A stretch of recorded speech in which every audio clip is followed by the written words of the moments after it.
Now, as many of you have heard, if you saw Impact especially, at the Hammerstein, Amazing Red was given the strap. Um, I didn't get to see it. I came only for the last two matches. I was running late, had to work and all that stuff.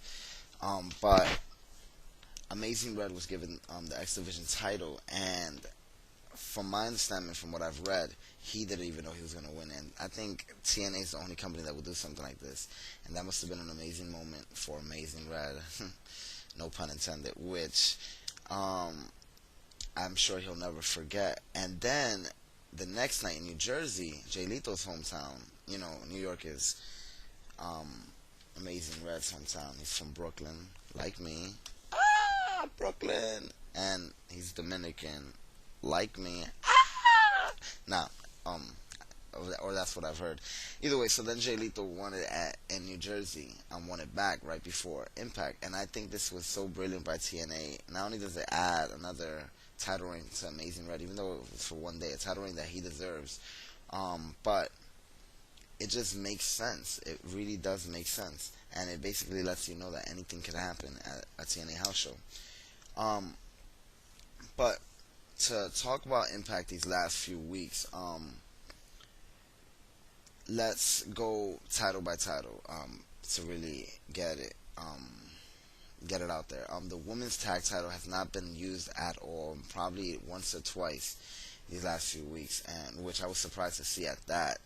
Um, Maybe I'm missing out on Explosion and they do it defend it there more, but a lot of people thought this would be a mistake creating a women's tag title in the first place because they didn't have enough females to actually compete in it. But either way, I'm glad that Hamada and Taylor Wilde are the champions. If anybody deserves it, it's them. I just hope in the future we get more women into the company so that they could actually make something of the title. The Knockouts title, Angelina Love. Angelina Love has been in this whole storyline with Madison Rain and Velvet Sky and Tara, which feels like she's been in that forever. This whole year, basically, I think it was pretty much a waste when it comes to the Knockouts division. I mean, I've found it entertaining at times, especially the return of the original Beautiful People, but they've only been really using this small circle of five knockouts, as opposed to when the Knockouts division first started. That they were using basically everybody on everybody on the roster and creating different storylines every month when it comes to the Knockouts division. But like I said, this year has pretty much been done five.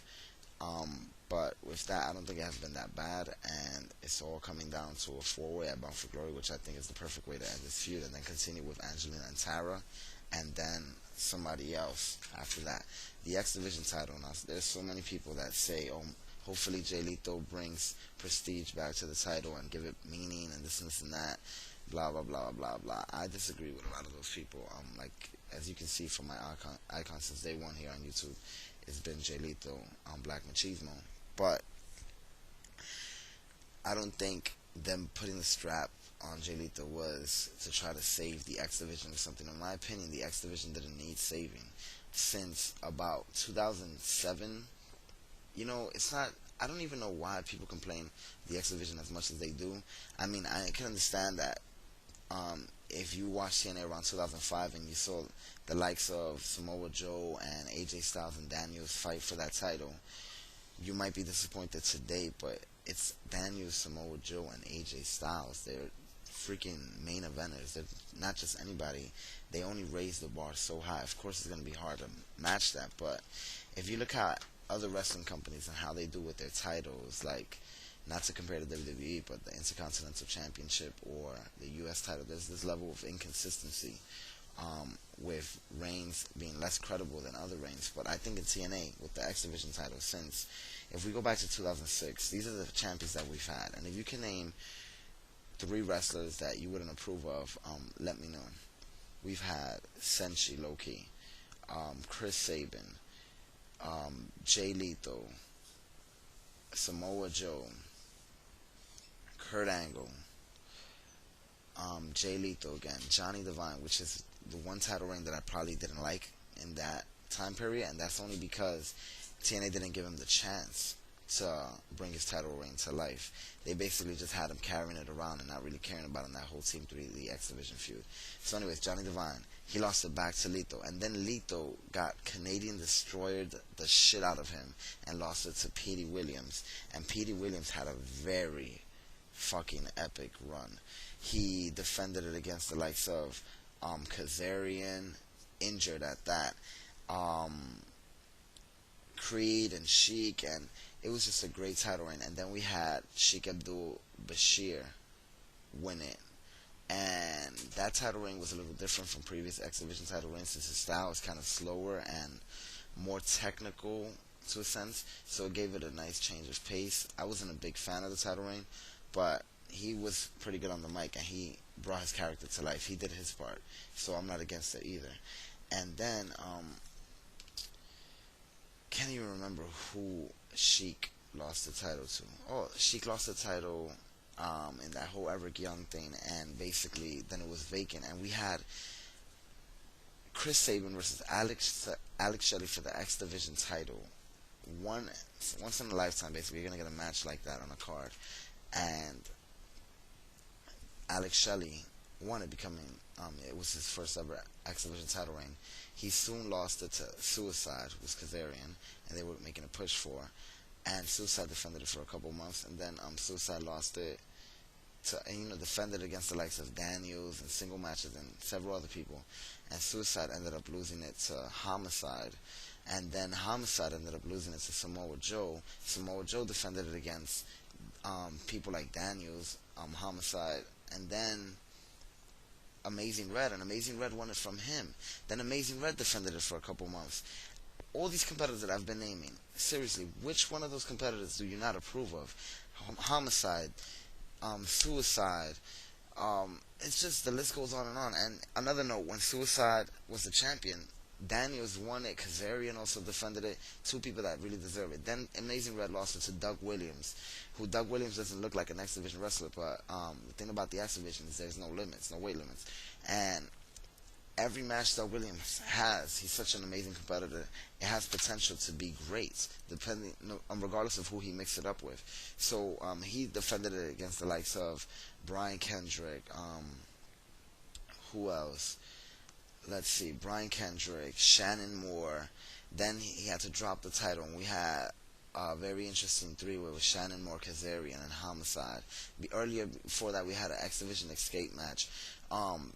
Then Kazarian was champion, dropped it back to Williams, and Williams defended it since then against, Brian Kendrick, so many, different X Division people, even Sabu, which right there is a match with a lot of nostalgic, and then now he lost it to Jay Lethal. That's the last 4 years of the X Division title, and before 2006 was 2005, the legendary X Division year. I still don't see where in that list of champions there's some kind of I don't even know what the word is, but basically I think they've been doing great things with the X Division championship. I've been supporting it since day one because, in my opinion, they never dropped the ball. It's just that Daniels, AJ, and Samoa Joe set that bar so high, so of course it'll be impossible to match it. But like I said, like I ran down the list right now, let me know what you think about that. World Tag Champions, Motor City Machine Guns. Need I say more? This title reign it took forever to happen, but now it's actually worth something, and I don't think we've had champions like this going into Bound for Glory. These last few years we had we have had champions like this going into Bound for Glory since Daniels and AJ in 2006. 2007 we had Team Pac-Man. 2008 we had Beer Money. That's another credible tag champion that deserves that spot, so I take that back. 2009 we had, I believe, Scott Steiner and Booker T. And now we're getting the Motor City Machine Guns, the hottest tag team in the world right now, in my opinion. Besides Beer Money, they're both competing like crazy. But either way, and it's going to be against Generation Me inside Ultimate X, I'm assuming. It has yet to be announced, which is going to be fucking insane. automatic gold. There's no way that it can't be good. And that's gonna be an X Division madness, and we're also gonna have an X Division match for the X Division title. I'm assuming. Need I say more? I don't even have to talk more about it. And Generation Me have made the division very exciting with their heel turn and the reasons behind their heel turn. Television title has been very weak. They started to make the Legends slash Global title interesting last year when AJ defended it against Booker T in that I Quit match. Then he lost to the Nash. Nash traded it off with Foley in a match that I thought was great. And then Eric Young was making it, credible, but Rob Terry dropped the ball with it, and they haven't done nothing with AJ with it. So hopefully after Bound for Glory, after this whole storyline, AJ really adds some prestige to it and makes people say, wow, that was the match of the night, and it was the television title. Hopefully they actually make something. And World title, this tournament has been great. I support the decision to drop it from Raw Van Dam, and can't wait for Bound for Glory. All right.